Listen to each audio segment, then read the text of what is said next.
welcome to the South Carolina Disaster Corps podcast, the exclusive podcast that is dedicated to the education of South Carolinians in a variety of topics within emergency preparedness and strives to apply that knowledge to increase community awareness, resilience, and service. My name is Cameron Matthews, and I am a South Carolina Disaster Corps team member.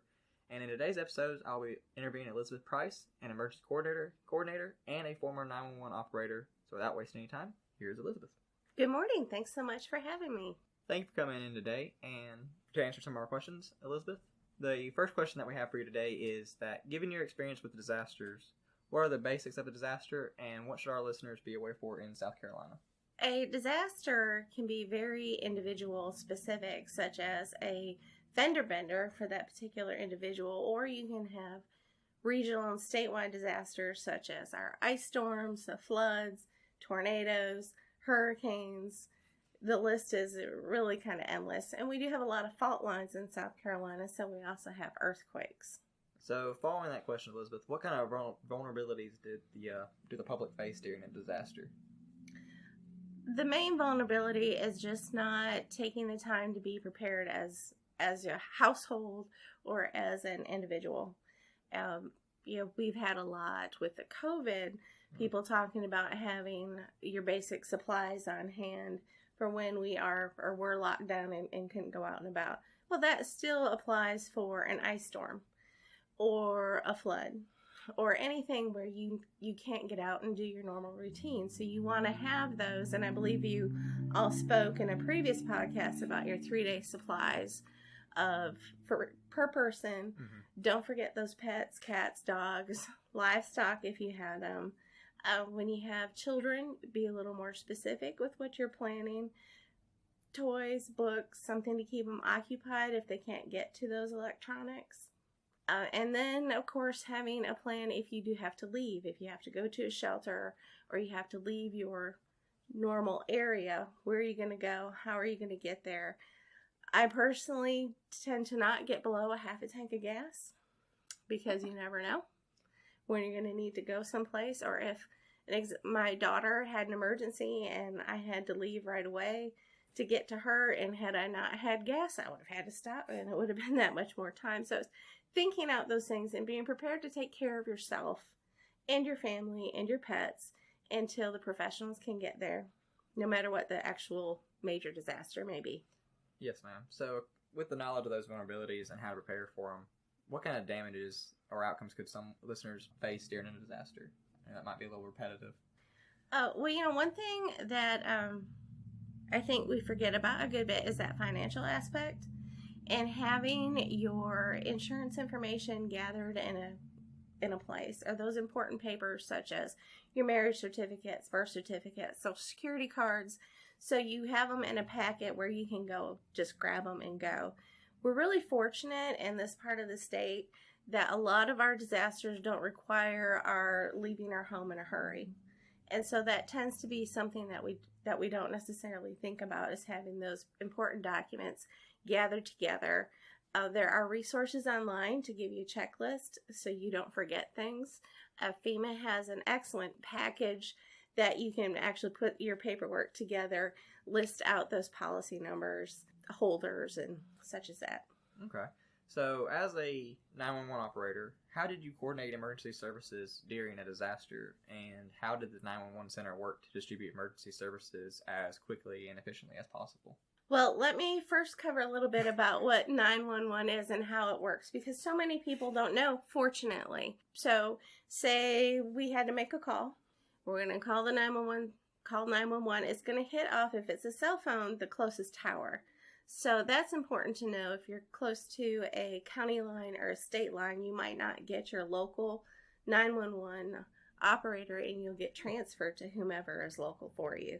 They're going to ask you some basic questions now. We're in Anderson County. Anderson County 911, what's the location of your emergency? Know where you are. If you don't have an exact address, take a look at your landmarks. Do you see a crossroad? Do you see a church? Do you see a business that has a name? Because fortunately, our 911 system has a lot of resources where they can find that out. If we're down the street from 123 Baptist Church, they can look that up, get that address. Then they'll say, okay, what are you wearing? So officers or EMS or the fire department knows who you are and where you can find them. Say we have a person who passed out in the parking lot here. And for whatever reason, maybe you don't feel comfortable going all the way to them right away. So they're going to ask, are they black, white, Hispanic, or what are they wearing? Can you tell how old they are? Do you see any wounds? And the reason why they're asking all these questions is because the answers provided by the caller are relayed to whomever is responding. And it happens simultaneously. Just because you're on the phone with 911 doesn't mean that help isn't coming. We are great multitaskers. I have sent law enforcement to a bank alarm while giving CPR instructions to my caller. You know, that would be a really busy day. Say the call volume was more normal, then I can just take care of my caller and my partner can take care of their job duties. Okay. Did y'all ever experience any influx in like a increased call volume during a disaster, or did y'all have to just like separate the time? Okay. So when we have, say we have a big storm come through, we get a lot of spring storms in the south. Got a lot of wind, rain, trees go down. Everybody's going to call, and they should. I'm not saying that they shouldn't, but understand we still need to have the answers to these questions. That's going to be a localized disaster. We're very lucky also in the upstate that our counties work really well together. So if we have, on more than one occasion, we've had calls that have gone from, say, Anderson County into surrounding county or vice versa. Our 911 centers have the ability to speak to each other. So I could relay what my law enforcement's saying to, say, Greenville, and Greenville can relay it to their law enforcement, so they have that continuous piece. Now, in the event of, say, God forbid, a large apartment fire, most 911 centers, and I can't say locally, ours all do, have the ability to take a person or two or however many they need and put them dedicated specifically to that disaster. So they're not worried about your everyday stuff. They can just focus on this one with the tactical dispatch. We have command posts. When we have missing voters. We have a lot of that in the summer. The command post for a particular county, and what that is a dedicated location that has comfort items for responders, such as snacks, drinks, air conditioning, or what we like to call weather rehab, a place to get warm. So that's another example of how locally they're going to handle some of the disasters that happen, and that is coordinated through the 911 center and very often emergency management. Okay. So in closing, with the experience that you do you have any recommendations for our listeners in our community in regards for being prepared for a disaster, as you mentioned with the FEMA stuff earlier?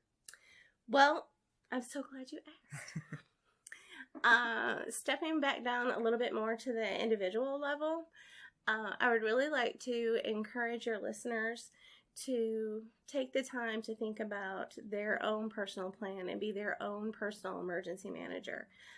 My mom lives in northern Michigan. Don't hold it against me. And she is 84 years young and drives from northern Michigan down to here. Oh. And I bring that up because when I was working at 911, I did have a older lady call who was concerned about traveling in the evening time or perhaps at night to get to see her grandson in a different county. And what I encouraged her to do, and also listeners who may have that same concern, don't stop doing things you enjoy because you're worried that help won't be there. Go ahead and plan out your route.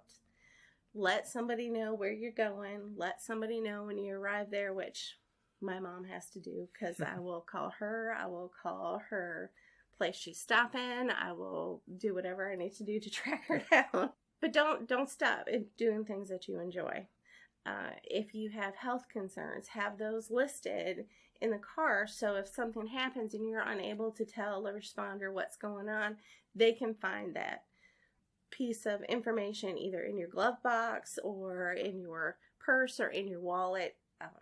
Things as simple as allergies, or if you know you have seizure problems, your doctor, it's not that they just want to help you. They're not going to talk about anything that they see, but that's going to help them take care of you faster.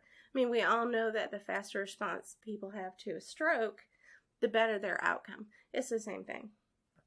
So moving beyond the individual, plan for your family. Get involved with your community if it's something that you think you would enjoy. You can volunteer with lots of different places. There's the Red Cross. They don't just do blood. You don't just have to respond during disaster. There's lots of tasks that would be helpful when things are fine. Everybody has paperwork. Get involved with your United Way. Find out what programs are out there. A lot of our counties offer CERT programs, which is the Community Emergency Response Teams. A lot of that information, even if you aren't necessarily one to go respond to disaster, it gives you a lot of good basic individual information. So when something happens at your house, if someone gets cut or there is that personalized disaster, you can take care of something until the professionals get there. That's a really good answer. And the interesting thing is, me and Sawyer both are CERT members for Anderson County. Excellent. Or had that CERT training. So with that, I want to thank you for coming on and joining us today and answering the questions we had. And for our listeners, thank you for listening to this episode of SC Disaster Corps Podcast. And you'll be able to find all of our shows on Spotify, Anchor, Google Podcast, Breaker, Radio Public, Pocket Cast, Overcast, and the South Carolina Disaster Corps YouTube channel.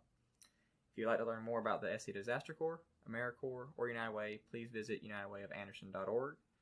And for those of you listening on YouTube, please hit the like button, subscribe for more content, and those of you who are subscribed, hit the bell icon to receive notifications for new videos.